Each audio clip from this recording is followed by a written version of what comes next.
Every morning in Okinawa, one of the world's blue zones where people routinely live past 90, seniors gather in parks not for coffee and gossip, but for a quiet 15-minute ritual that Western medicine is only now beginning to understand. They move through 6 simple patterns that look unremarkable to the untrained eye but activate systems in your body that most doctors never mention during a checkup. These movements require no equipment, no gym membership, no special clothing. And yet the research coming out of Japan and now replicated in universities across the United States shows they can improve balance better than physical therapy, reduce fall risk by nearly 40%, and rebuild the kind of strength that keeps you independent well into your 80s and 90s. Here's what nobody tells you when you turn 65. The American fitness industry has convinced us that aging bodies need complicated programs, expensive memberships, and high-intensity routines borrowed from athletes half our age. But the Japanese approach is the opposite. It's built on economy of movement, precision over power, and daily practice over weekend heroics. The 6 movements I'm about to walk you through have been refined over centuries, adapted specifically for older joints and aging nervous systems. And they work with your body's natural decline instead of fighting it.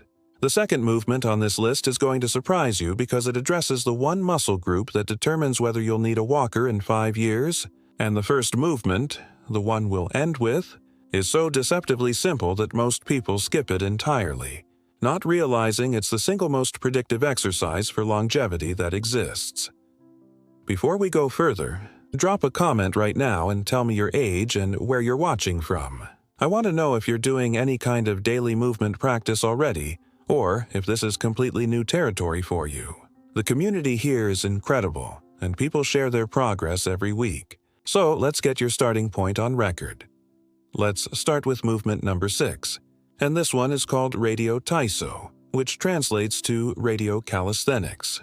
Every morning across Japan, a simple piano melody plays on the radio and millions of people, most of them over 60, stand up and move through a sequence of arm circles, side bends and leg swings that takes exactly 3 minutes. It looks almost childish when you first see it, but here's why it matters.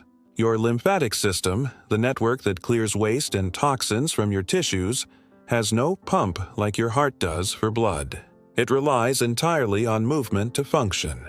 When you're sedentary, lymph fluid stagnates, inflammation rises, and your immune system weakens. Studies from Japanese health ministries have tracked tens of thousands of seniors who do radio taiso daily, and they show significantly lower rates of chronic inflammation, markers compared to matched controls who don't. The movements are specifically sequenced to create gentle compression and release in every major joint, moving fluid through your system like squeezing a sponge. Margaret, 72, used to be a librarian in Ohio. She came to me after her doctor found elevated C-reactive protein, a marker of systemic inflammation, during routine blood work. She wasn't sick, just stiff, and her energy was low. I introduced her to a 3-minute radio taiso routine every morning, right after brushing her teeth, linking it to an existing habit so she wouldn't forget. She didn't add anything else. No diet changes, no supplements. After 6 weeks, her follow-up labs showed her inflammation marker had dropped by more than 30%. Her doctor was stunned. Margaret told me she also noticed she could reach the top shelf in her kitchen again without wincing, a small freedom she hadn't realized she'd lost. Here's your protocol. Stand with feet hip-width apart. Start with your arms at your sides. Swing both arms forward and up overhead, then back down in a continuous circle, like you're drawing big loops in the air. Do 10 circles forward, then 10 circles backward. Next, place your hands on your hips and do slow side bends, reaching your right hand down your right leg while your left hand slides up your rib cage, then switch sides. 10 each side. Finish with gentle leg swings, holding a chair for balance if you need it, swinging one leg forward and back 10 times, then the other leg. The entire sequence takes 3 minutes. Do it every morning before breakfast. If your shoulders are tight, keep the circles smaller. If balance is an issue, stay close to a counter. The goal is not range of motion or speed. The goal is consistent, daily stimulus to your lymph system and joints. Now, here's the kicker. This isn't just about inflammation. Movement number 5 is where things get serious, because it targets the one physical skill that predicts your lifespan more accurately than your cholesterol level. And most people over 65 have already lost half of it without knowing. Movement number 5 is called tandem walking, and in Japanese rehabilitation centers it's a cornerstone of fall prevention. You've probably never heard of it, but it's devastatingly effective. Here's the concept. You walk in a straight line, placing one foot directly in front of the other, heel to toe, as if you're walking on a tightrope. It looks easy. It's not. Balance is controlled by 3 systems: your inner ear, your vision, and something called proprioception, which is your body's ability to sense where it is in space. After 65, proprioception declines fast, and most people compensate without realizing it by widening their stance and shuffling. That compensation feels safer in the moment, but it accelerates the decline, creating a vicious cycle that ends in a fall and a broken hip.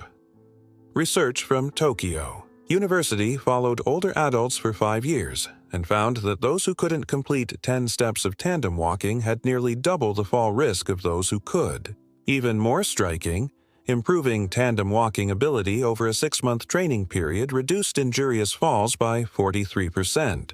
This is not a small effect. We're talking about the difference between living independently and moving into assisted care. Your nervous system learns balance by practicing imbalance, by challenging the edge of stability in a controlled way. Tandem walking does exactly that, forcing your brain to recruit stabilizer muscles in your feet, ankles, hips, and core that have been asleep for years. Robert, 69, was a contractor his whole life. He'd always been active, but he noticed he was grabbing the railing every time he went downstairs, even in daylight. He didn't think much of it until he tripped on a garden hose and caught himself hard on his wrist. No fracture, but it scared him. I had him test tandem walking, and he couldn't make it 3 steps without stepping out to catch himself. We started with a simple drill. Every evening after dinner, he'd walk heel to toe down the hallway of his house, 10 steps out, turn around, 10 steps back. If he needed to, he'd lightly drag his fingertips along the wall, not leaning, just brushing for feedback. Within 2 weeks, he could do the full hallway without the wall. Within 6 weeks, he was doing it with his eyes closed for 5 steps. His confidence came back, and he told me he stopped thinking about falling every time he moved. Here's how you start. Find a clear, straight path in your home, a hallway, or even a line in your tile or wood floor. Stand tall, core gently engaged. Place your right foot directly in front of your left, so your right heel touches your left toes. Pause and balance. Then step your left foot in front of your right, heel to toe again. Go slow. 10 steps forward is your goal, but if you can only do 3 at first, that's your baseline. Do this once a day, every day. As it gets easier, try it without looking down. Then try it with your arms crossed over your chest instead of out for balance. Eventually, try a few steps with your eyes closed, but only when you're confident and have a wall nearby. Never rush this progression. The adaptation happens in your nervous system, and that takes consistency, not intensity. You might be wondering why I'm emphasizing balance so much. Here's why. Movement number 4 is about strength, but not the kind you think. And it's the reason most strength training programs fail people over 65. Movement number 4 is called single leg standing, or in Japanese clinical settings, kata ashi dachi. It's absurdly simple on the surface. You stand on one leg. That's it. But here's what makes it profound. Your ability to stand on one leg for more than 10 seconds is one of the single strongest predictors of mortality in older adults. A study published in the British Journal of Sports Medicine followed over 1,700 people aged 51 to 75 and found that those who couldn't balance on one leg for 10 seconds had an 84% higher risk of death from any cause over the next 7 years. Think about that. Not being able to stand on one leg for 10 seconds is a more powerful predictor of your death than your blood pressure, your weight, or whether you smoke. Why? Because single leg standing integrates everything. It requires hip strength, ankle stability, core control, and neurological coordination. When you can't do it, it's a red flag that multiple systems are failing simultaneously. But the reverse is also true. When you train single leg standing, you're training all of those systems at once, and you can rebuild them faster than you think. The muscles around your hips, especially the gluteus medius, are responsible for keeping your pelvis level when you walk. When they're weak, you develop a limp. Your gait becomes inefficient, and your risk of falling skyrockets. Single leg standing is the most direct way to strengthen those muscles without any equipment. Linda, 74, was a school teacher who loved gardening. She came to me frustrated because her knees hurt every time she knelt down to plant or weed, and she was starting to avoid her garden altogether. I tested her single-leg balance, and she couldn't hold it for even 5 seconds on either side without grabbing for support. We didn't start with her knees. We started with single-leg standing. Every morning, while she waited for her coffee to brew, she'd stand next to the kitchen counter and lift her right foot off the ground, holding for as long as she could, then switch to the left. She'd rest for 30 seconds and repeat. 3 rounds every day. She wasn't allowed to lean on the counter, only touch it lightly if she lost balance. After 3 weeks, she was holding 30 seconds per side. After 6 weeks, she told me her knees didn't hurt anymore when she gardened. I wasn't surprised. Her hips had gotten strong enough to stabilize her pelvis, which took the rotational stress off her knee joints. Here's your protocol.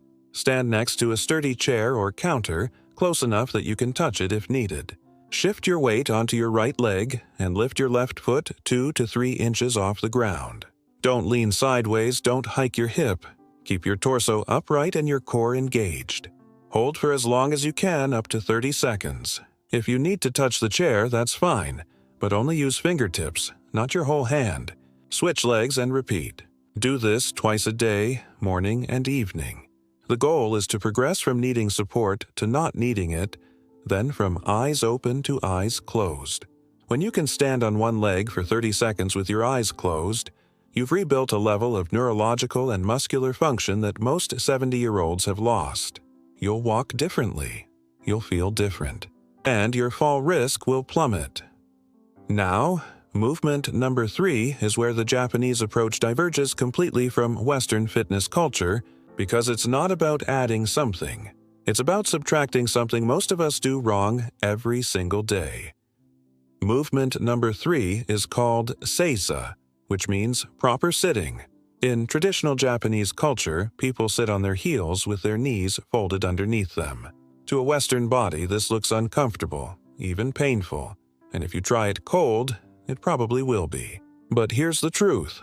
The way you sit shapes your hips, and your hips determine your mobility for the rest of your life. Most Americans over 65 spend hours every day in soft chairs or couches, hips flexed at 90 degrees, hip flexors shortened, glutes turned off. Over time, this creates anterior pelvic tilt, lower back pain, and a shuffling gait. Seiza does the opposite. It opens the front of your hips, stretches your ankles, strengthens your knees in a safe range, and teaches your body to stack your spine vertically without a backrest. Japanese orthopedic research has shown that seniors who maintain the ability to sit in Seiza have significantly better hip mobility and lower rates of hip replacement than those who don't. The position also improves circulation in your lower legs, which is critical for preventing deep vein thrombosis and the varicose veins that plague so many older adults. And there's a neurological component. Getting down to the floor and back up again is a functional movement that requires coordination, strength, and balance. If you can do it easily, you're not frail. If you can't, you're losing independence faster than you realize. Paul, 67, was an engineer who spent his career at a desk. He'd had lower back pain for 15 years, tried physical therapy twice, and was taking ibuprofen most days. I asked him to try sitting on the floor for 5 minutes a day, not in Seiza initially, just cross-legged and to focus on getting up and down without using his hands. It was hard at first. He had to push off his knee to stand, but he kept at it. After 2 weeks, I introduced a modified Seiza. He'd kneel, sit back on a folded towel placed between his heels and his hips to reduce the stretch, and hold for 30 seconds. Every few days he'd fold the towel a bit less, lowering himself closer to his heels. Within a month he could sit in a full Seiza for 1 minute. His back pain was 90% gone. He told me he felt taller, like his posture had reset itself. That's exactly what happened. His hip flexors had released, his glutes reactivated, and his spine found neutral again. Here's how you approach this safely. Start by kneeling on a soft surface, like a yoga mat or a folded blanket. Place a thick cushion or a stack of folded towels between your heels and your hips. Kneel down and sit back onto the cushion. Your knees should be together or close, your shins flat on the ground, your spine upright. Hold for 30 seconds to 1 minute. Breathe slowly. If your ankles hurt, add more padding under your shins. If your knees protest, don't force it. This is a long game. Every few days, reduce the height of the cushion slightly, lowering yourself closer to your heels. Eventually, you'll be able to sit directly on your heels with no cushion. Do this once a day, ideally in the evening. Pair it with deep breathing or a short meditation. The goal is not to endure pain. The goal is to gently restore a range of motion your body used to have and can have again. Interestingly, the Japanese have another practice that builds on this foundation, and it's movement number 2, the one I told you would surprise you, because it's the single best exercise for the muscle group that determines whether you'll need a walker in 5 years. Movement number 2 is called standing from Seiza, or more broadly, floor-to-stand transitions. If you can get down to the floor and back up without using your hands, you're in the top tier of functional fitness for your age. If you can't, you're in danger and you need to fix it now. A Brazilian study tracked over 2,000 adults aged 50 to 80 and found that those who couldn't sit on the floor and stand back up without hand support had a 5 to 6 times higher risk of death over the next 6 years compared to those who could do it easily. This test, called the sitting-rising test, is not about flexibility. It's about strength, balance, and neuromuscular control. Every time you lower yourself to the ground and stand back up, you're loading your hips, knees, ankles, and core through a full range of motion under your own body weight. That's the most functional strength training that exists. Here's the deeper mechanism. The muscles that extend your hip, primarily your glutes, are the largest and most powerful muscles in your body. They're responsible for standing up, walking upstairs, and preventing falls. But they atrophy faster than almost any other muscle group when you stop using them through a full range. Sitting in chairs all day means you never fully extend your hips. Getting on and off the floor forces full hip extension under load, and it's the single most effective stimulus to keep those muscles alive. The Japanese cultural practice of sitting on the floor for meals, for tea, for conversation, meant that older generations did dozens of floor transitions every day without thinking about it. They never needed a gym. Their life was the gym. Diane, 71, was a nurse for 40 years. She had strong legs from being on her feet all day, but she couldn't get off the floor without holding on to furniture. She'd stopped playing with her grandkids on the floor because she was embarrassed and afraid of getting stuck. I gave her a simple progression. First, we practiced lowering herself to a low stool, about 12 inches high, and standing back up without using her hands.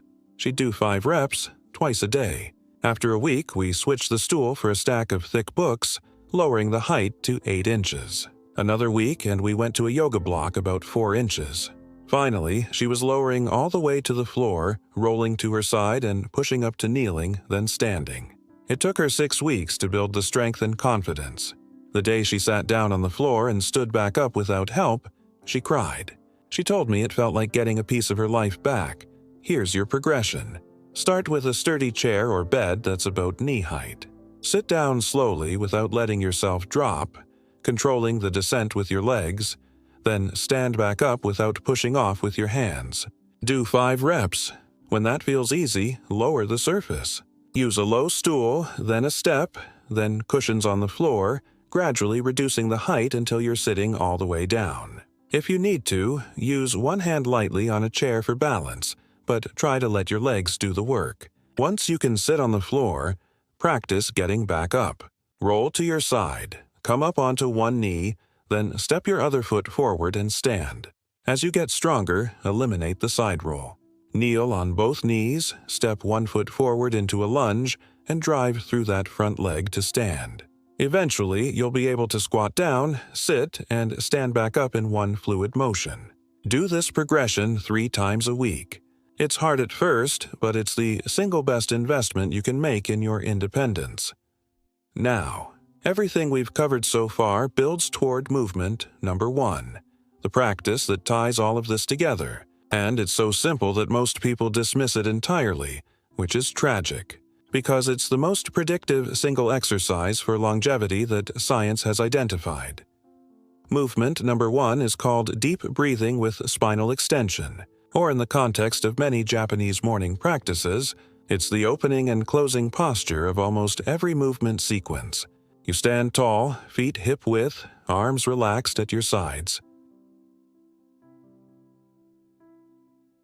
You take a slow, deep breath in through your nose for 4 seconds.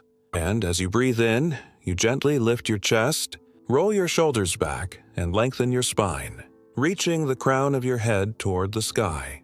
Then you exhale slowly through your mouth for 6 seconds, letting your shoulders soften but keeping your spine long. That's it. You do this for 10 breaths, about 90 seconds, and you do it every single morning. It sounds like nothing. It's everything. Here's why. Your diaphragm, the primary muscle of breathing, is connected to your spine, your ribs, and your pelvic floor. When you breathe shallowly, which most people do as they age, your diaphragm weakens, your rib cage stiffens, your posture collapses forward, and your organs get compressed. This creates a cascade of problems including poor oxygenation, elevated stress hormones, digestive issues, and chronic back pain. Deep diaphragmatic breathing reverses all of it. Studies on older adults practicing slow, deep breathing show reduced blood pressure, improved heart rate variability, which is a marker of nervous system resilience, better sleep, and even improved immune function. The spinal extension component is equally critical. Every time you lengthen your spine and lift your chest, you're decompressing the vertebrae, opening space for your spinal nerves, and resetting your postural muscles.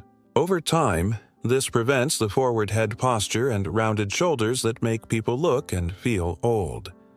Japanese centenarians in Okinawa often cite their morning breathing practice as a non-negotiable part of their day. It's not meditation, it's not yoga, it's just breathing with intention. And the data backs it up. A landmark study from the Journal of the American Medical Association followed nearly 3,000 adults and found that those with the strongest respiratory muscle function, measured by how deeply they could breathe, lived significantly longer than those with weak respiratory muscles, independent of smoking history or lung disease. Your breath is your life force. When you strengthen it, you strengthen everything. Thomas, 76, was a retired accountant with mild COPD. He was on inhalers and got winded walking to his mailbox. His pulmonologist told him his lung function was declining, and there wasn't much to do except manage symptoms. I asked Thomas to try one thing.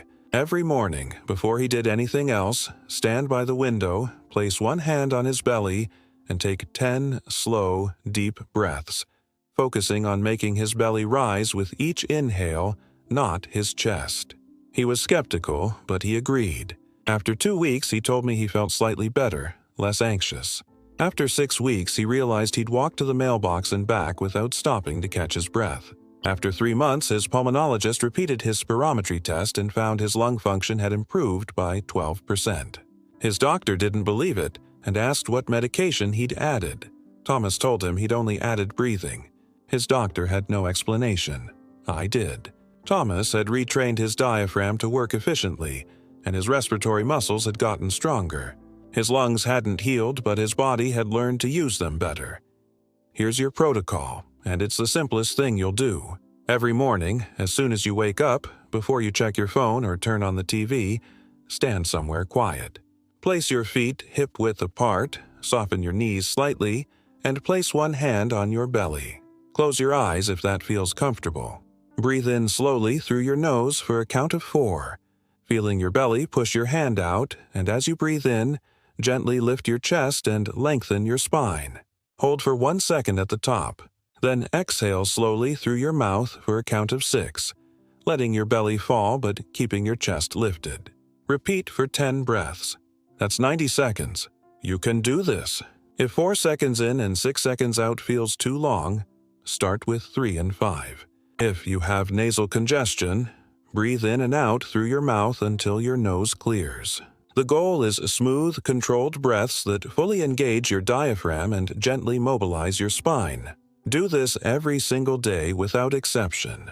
It's the foundation of everything else. These 6 movements are not a workout.